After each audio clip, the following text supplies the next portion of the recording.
कि जहाँ वो गुजर समाज के लोग पहाड़ों के पास रहते हैं, जहाँ उनको बसने के लिए मैंने सड़कें बनवा के दी थी, उन्हीं के इर्द गिर्द उन्होंने इतने टाइगर छोड़ दिए, इतने पैंथर छोड़ दिए, कभी बकरियां खा रही हैं, कभी इंसानों को खा रही हैं। नमस्कार दोस्तों, मैं विक्रम फिर हाजिर हूँ आपके साथ एक इस नए वीडियो में। आप देख रहे हैं रंगीलो झुंझुनू। आज हमारे साथ शुभकरण चौधरी हैं जो बीजेपी की टिकट के प्रबल दावेदार हैं। एक बार यहाँ से विधायक रह चुके हैं, दूसरी बार मिस कर गए थे चुनाव को, और इस बार फिर मजबूती से क्षेत्र में अपनी सक्रियता के साथ जोर आजमाइश से करते नजर आ रहे हैं। बात करें जिस तरीके से आपने जाति की बात की, तो राजेंद्र गुड्डा लगातार अपने टारगेट में आपको रखते हैं और आरोप आप पर भी लगते हैं कि आप जाति की राजनीति करते हैं। एक भी व्यक्ति 5 साल में ये सिद्ध कर दे कि मैंने कोई जाति पाति का काम किया। मैंने सबसे पहले वहाँ काम किया जहाँ गैर जातियों के लोग थे, जहाँ जिनको ज़रूरत थी, उन्हीं के गांव में, पोंख में, गुड़ा में, मंडावरा में गुजर समाज जो पहाड़ों के पास बसे हुए हैं, उनके यहाँ पैदल चलने का रास्ता नहीं था, वहाँ सड़कें बनवाई, वहाँ ट्यूबवेल लगवाए।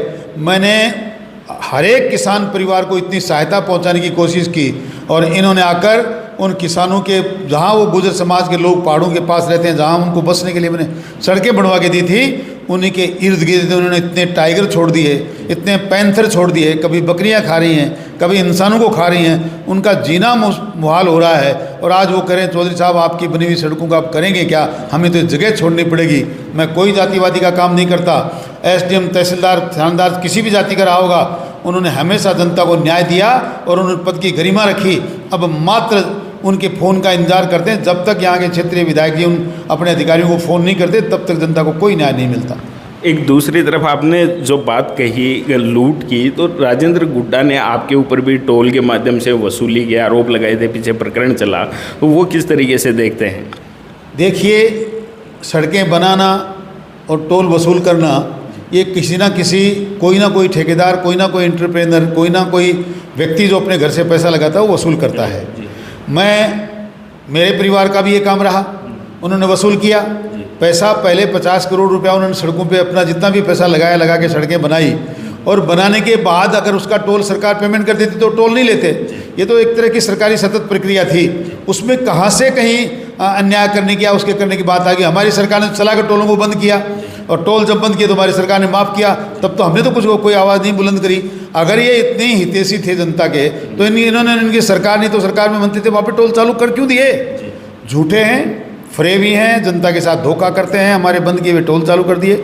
हमारे बिजली के बिल हमने माफ़ किए थे, उनमें इन्होंने डबल राशि कर दी। ये कह रहे थे, इनकी सरकार कह रही थी कि हम अब बिजली का कोई बिल नहीं बढ़ेगा, 4 गुना बिल बढ़ गया। और बेरोजगारों को कहा था 3,500 रुपये भत्ता देंगे, एक पैसा नहीं मिलता। ये तो इनको कब खिसियाई बिल्ली खंबा नोच रही है। जब इनके पास कोई जवाब नहीं बनता तो इनको शुभकरण चौधरी दिखता है, उसके खिलाफ बोलने लगते हैं। बाकी हमने और हमारी सरकार ने मिलकर जनता का बहुत सहयोग किया। किसानों का बहुत जितना भला हो सकता था हमने करने की कोशिश की। ये उसके बराबर कुछ नहीं कर पाए। अच्छा, एक बात करें, अब भी जो गुड्डा गोड़जी नगर पालिका बनाई है उसमें टोडी को शामिल किया गया है। उसके साथ ही राजेंद्र गुड्डा ने अपने फेसबुक वॉल पे एक वो जो अधिसूचना है उसका लेटर पोस्ट करते हुए लिखा है कि जो हमने किया वो करके दिखाया। वहीं दूसरी तरफ जो टोडी के ग्रामीण हैं वो विरोध जता रहे हैं, और वहाँ से चुना हुआ जो जनप्रतिनिधि सरपंच है वो विरोध जता रहा है कि जब 5 साल का कार्यकाल होता है उससे पहले ही हमारा कार्यकाल खत्म कर दिया, ये कहाँ से वादा किया हुआ पूरा हो गया। तो उस मामले को किस तरीके से देखते हैं? जबकि एक तरफ ये भी बात है कि अगर ग्राम पंचायत को नगर पालिका क्षेत्र में शामिल किया जाता है तो शायद डेवलपमेंट के आसार ज़्यादा बढ़ जाएंगे। देखिए, छोटी छोटी पंचायतों से अगर नगर पालिका बनती है और वहाँ रेवेन्यू कोई राजस्व नहीं आता है तो किसी प्रकार का कोई विकास नहीं होता। ये सिर्फ इनकी हठधर्मिता है और अपना बड़बोलापन और नाम की चर्चा कर रहे हैं। पर उसके बाद भी करें तो करें, गुड्डा को नगर पालिका बनाया, जिनको भी ये फ़ायदा दिखता है उनको मुबारकबाद है, उनको धन्यवाद है। पर टोडी के सरपंच का नहीं, वहाँ की जनता का अधिकारों को छीनने का अधिकार इनको किसने दिया? आप कैसे सप्ताही एक चुने हुए जनप्रतिनिधि को हटाकर और किसी नगर पालिका में शामिल कर सकते हैं?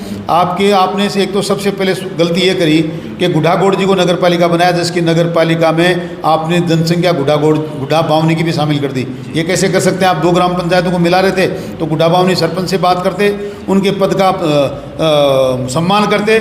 अब आपने जाते जाते टोडी ग्राम पंचायत को और शामिल कर दिया। ये बिल्कुल, इसका मैं घोर विरोध करता हूँ।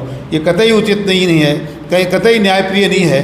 एक ग्राम पंचायत का सरपंच जो चुनाव है, इलेक्टेड बॉडी है, आप उसको बीच में कैसे छोड़ सकते हैं? उस जनता का क्या होगा जिन्होंने उसको चुना था? उस ग्राम पंचायत के हकों का, अधिकारों का क्या होगा? आप इस तरह से नहीं कर सकते, ये बिल्कुल गलत है और ये टोटी की ग्राम पंचायत के साथ अन्याय हुआ है। उनको, सरकार को न्याय करना चाहिए, टोटी को दोबारा वापस मान सम्मान देना चाहिए। चुनाव के समय के पूरा होने के बाद इनको मिलाकर उसमें दोबारा चुनाव कराना चाहिए, तब तक इनको रोकना चाहिए, ये बिल्कुल गलत है।